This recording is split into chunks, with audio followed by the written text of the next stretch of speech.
Bonjour tout le monde, on se retrouve pour une nouvelle vidéo sur comment utiliser les dies coordonnées. Alors qu'est-ce que j'entends par là, par dies coordonnées? Il s'agit de formes de dies qui arrivent avec des tailles différentes et toujours avec le même motif. Je vous montre ce qu'on va utiliser aujourd'hui, donc je vous en reparlerai un petit peu plus loin, mais on va faire un petit point sur les pochettes de classement que j'ai eues il y a peu de temps chez Joom et qui ont rejoint effectivement mon rangement dies. Je veux vous dire que la qualité est vraiment là. La pochette est de très très bonne qualité et la feuille magnétique, eh ben, comme vous le voyez, elle retient bien les dies, donc ça c'est vraiment bien. Si vous cherchez un bon rangement, on va en reparler un petit peu plus loin dans la vidéo. Alors qui dit dies, matrice de coupe, eh bien dit évidemment machine de coupe. La mienne est de la marque Vevor, je vous en ai déjà parlé très régulièrement et puis vous la voyez aussi très régulièrement en vidéo. Je suis très contente de la qualité. J'ai fait une première découpe pour voir un petit peu si ces dies coupent correctement. Donc ce sont des dies qui viennent de chez Action, ceci, et je vais vous montrer, donc après une découpe tout à fait standard, comment on peut utiliser ces dies pour créer un cadre. Parce que ça, c'est vraiment bien, ça va pouvoir vous donner d'autres utilisations avec des dies coordonnées, avec des dies imbriqués, etc. Enfin, ils portent plusieurs noms, ces dies qui ont tous la même forme mais pas tous la même taille. Et on se retrouve, comme je vous l'ai dit, avec un cadre. Donc ça, c'est une petite astuce à connaître.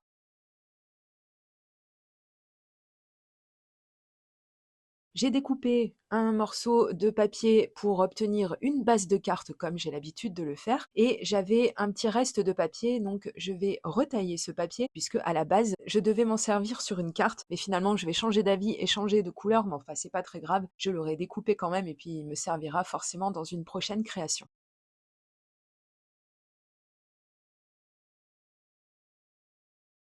Je vais utiliser le bloc de papier qui vient lui aussi de chez Action, donc profitez, ils sont encore disponibles pour l'instant si vous cherchez des papiers qui sont pas trop chers et de bonne qualité, vous pouvez foncer. Donc j'ai pris quelques repères une fois de plus, je vais créer ma base de cartes moi-même, vous le savez, hein, j'ai pris l'habitude de faire ça ces derniers temps. Alors je vais retailler un petit peu avec mon grand massicot, ensuite je vais utiliser l'outil pour enveloppe donc qui va m'aider à ranurer bien proprement mon papier. J'appuie bien sur mon pli et ensuite, avec mon petit massicot, bien que j'aurais pu utiliser le grand aussi, ça aurait très bien fonctionné, je vais couper l'excédent de papier.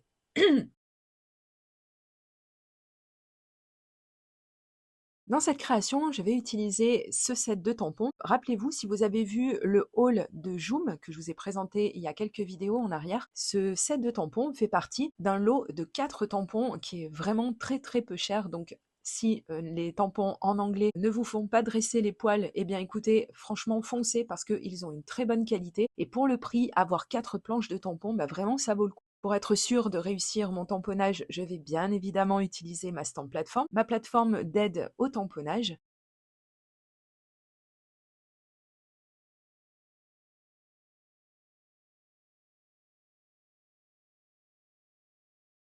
Donc voici déjà dans un premier temps ce que ça donne.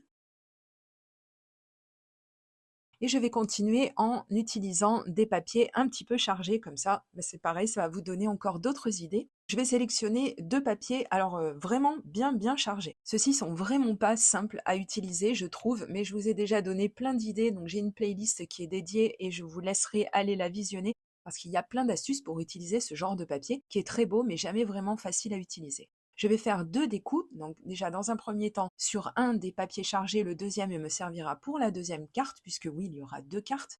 Donc j'ai fait ma découpe avec le plus grand die et là je vais mettre un petit peu d'épaisseur. Et pour ce faire, vous avez plusieurs façons, dont les mousses adhésives en relief qui nous viennent de chez Craftelier. Donc celles-ci, elles sont vraiment bien parce qu'elles arrivent en plusieurs épaisseurs. Vous avez la même chose en blanc.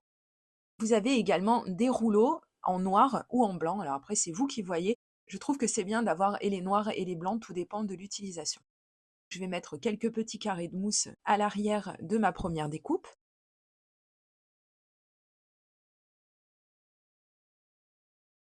Donc voilà, ça nous fait déjà une jolie épaisseur. Je vais faire pareil en mettant de la mousse sur cette découpe que je vais coller sur la troisième. Et voici ce que ça nous donne. Donc c'est chouette parce que vraiment, ça fait assez épais. Donc ça donne quand même pas mal d'intérêt. Et pourtant, ça continue de rentrer dans une enveloppe. J'ai essayé parce qu'on ne sait jamais si j'ai besoin d'envoyer cette carte.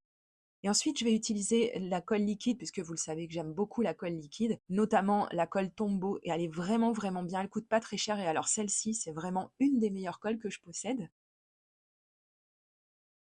Et c'est bien avec la colle liquide parce que ça vous permet d'ajuster si vous n'avez pas collé votre petite découpe bien droit. Ensuite, je vais me servir de mon Crystal Drops, donc c'est de la marque Nouveau. Ça va nous permettre de créer de petits embellissements, mais je vous en ai déjà parlé plusieurs fois en vidéo. Rappelez-vous, d'ailleurs, même celui-ci a carrément explosé sous la caméra. Je vous laisserai retourner voir cette vidéo si vous ne l'avez pas vue. Des fois, ça peut être un petit peu dangereux quand même de scraper. Comme d'habitude, j'ai amorcé, alors que ce soit le Crystal Drops ou que ce soit le Glossy Accent, etc., je l'ai amorcé sur un morceau de papier brouillon. Et si vous n'avez pas réussi à faire de jolis ronds, vous pouvez, comme je l'ai fait, tapoter votre papier sur votre plan de travail. Ça va aplatir un petit peu ce que vous avez fait et ça va donner une forme naturellement plus ronde à vos embellissements.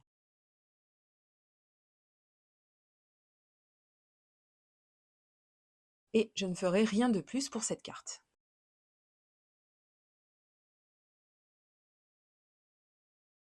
On va donc passer à la seconde. Je prends la base de carte que j'ai réalisée dans du papier craft cette fois-ci. Je vais utiliser le deuxième morceau de papier qui est un petit peu chargé. On va rester quand même dans des choses qui sont quand même assez tape à l'œil. J'ai choisi d'utiliser du Mirror Cardboard. Donc c'est un papier cartonné avec cet effet miroir. C'est très très joli, même si c'est pas toujours facile à utiliser parce que c'est quand même très très présent. Là aussi, je vous ai fait des vidéos, donc je vous laisserai aller voir dans la barre d'informations. Là-bas, vous allez retrouver tout le matériel que j'utilise dans cette vidéo listé selon son ordre d'apparition dans la vidéo. Comme ça, si vous cherchez quelque chose, vous devriez le retrouver. Et je vous mets également toutes les vidéos, les playlists dont je vous parle. C'est ici que j'ai décidé de changer d'avis et de prendre finalement du papier noir parce que je trouvais que ça ressortait un petit peu mieux sur ma base de cartes en craft. Donc, je vais fixer ce papier noir qui vient toujours du blog de chez Action sur ma base de cartes. Et j'en ai profité pour utiliser le papier fin cette fois-ci parce que là, c'était pas vraiment la peine de mettre du papier noir trop épais puisqu'il va simplement être collé sur ma base de cartes. Je vais tamponner un autre des tampons de la même planche que je vous ai présenté au tout début de la vidéo. Et là, je vais devoir tamponner une seconde fois parce que de temps en temps, j'ai besoin un petit peu de changer de place les aimants de ma stamp plateforme. Mais ça, c'est pas très grave, ça me permet quand même d'avoir un très très bon rendu.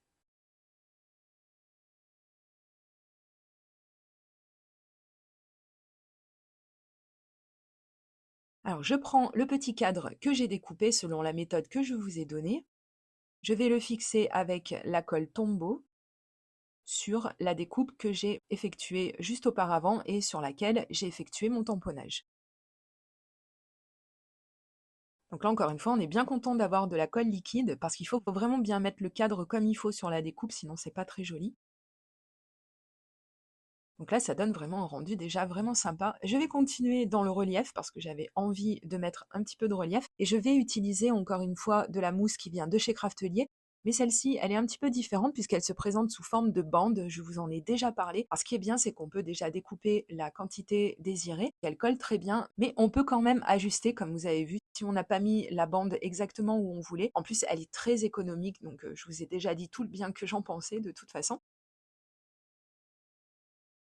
Une fois que j'ai enlevé les petites protections de mes mousses, je vais coller cette partie sur le dernier die cut.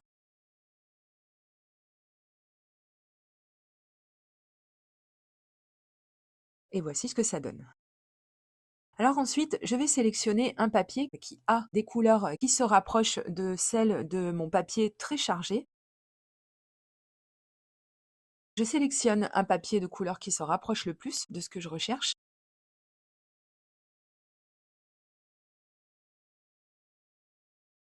Et je vais prendre des petits dies cœur, parce que vous le savez, j'aime beaucoup mettre de toutes petites découpes de cœur. Ça permet, une fois de plus, de passer par exemple nos petites chutes de découpe. Donc ça, c'est vraiment très très pratique. Et puis ça rajoute quand même toujours quelque chose de vraiment sympa. Et là, en l'occurrence, eh bien, on reste en ton sur ton par rapport au papier qu'on a utilisé, le fameux papier chargé. Et donc, pour venir coller mes découpes, alors il y en avait quand même qui étaient un petit peu petites, évidemment, j'ai utilisé mon stylo Pick Me Up. Et là, par contre, j'ai pas fait attention et j'avais un petit peu de colle sur le doigt et j'en ai mis sur le papier miroir. Et là, alors là, par contre, ça pardonne pas, malheureusement. Donc, je vais attendre que ça sèche et puis j'essaierai d'enlever ça avec une gomme. J'espère que ça va partir. Mais bon, en attendant, ça va pas m'empêcher de terminer ma carte. Je vais sceller donc cette partie sur ma base de carte, toujours à l'aide de la colle Tombow. Et voilà, ma carte est à présent terminée. Donc, comme je vous ai dit, on voit un petit peu ce petit caca que j'ai fait, donc j'espère que je pourrai enlever ça avec de la gomme. Normalement, la colle, ça peut partir avec une gomme. Donc on croise les doigts. Mais bon, en attendant, donc voici la carte qui est maintenant terminée, et puis je vais mettre les 2 cartes côte à côte, comme ça va vous permettre de me dire dans les commentaires laquelle vous avez préférée. Si vous avez aimé cette vidéo, je vous remercie pour le petit pouce en l'air et pour la partager sur vos réseaux sociaux parce que vous savez que ça aide beaucoup ma chaîne. Et je vous dis à très bientôt pour de prochaines vidéos création. Gros bisous, bye bye!